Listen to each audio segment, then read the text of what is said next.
Tức vào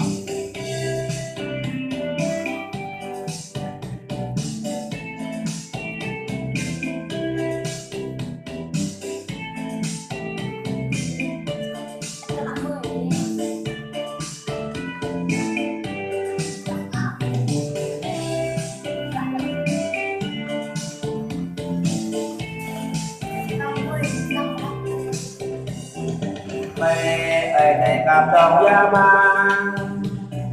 tơ lê dù giao thắt nhủ đây liền đi đất la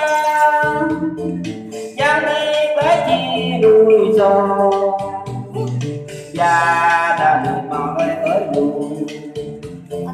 con nhìn đứa con cho bữa con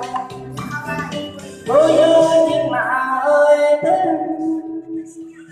năm ba mới cho chị đủ ra lát anh chỉ cho về cầu chân rồi lên ánh cầu lên bè tiếp có mấy bố đâu cho qua nhập vô đi đã nay lê vinh lê chân qua dòng tóc quanh đi nhang đi cưới loài đàn dù rồi đăng chỉ bạch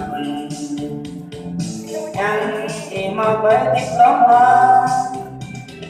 nôm ra cứ dàn Giêsu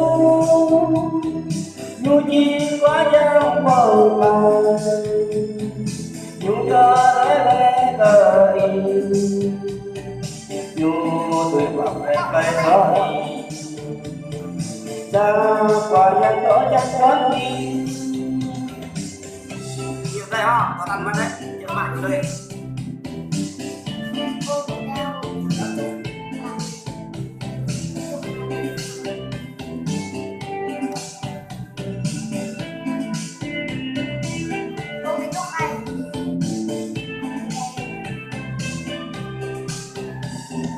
mày ấy đạp đồng gia ba tơ lê nhỏ giao nắng nhiều đây lệ đi đánh la giang đi lá chi đuôi giò già đời mò tay tới đủ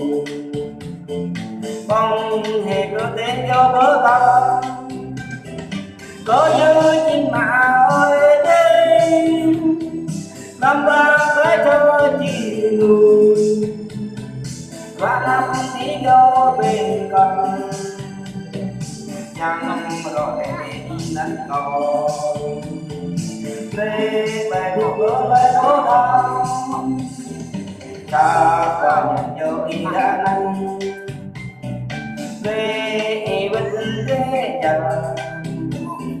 qua dòng tóc quanh đi nhang đi cưới loài đàn dù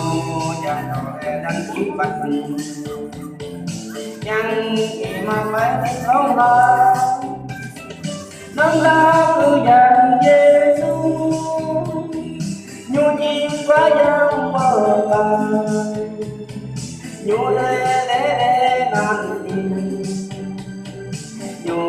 tuổi bọc lê bè gió đi cha và dân đó chăm con đi nâng la cứ dàn Giêsu nhu chim quá giang bờ bờ nhu lê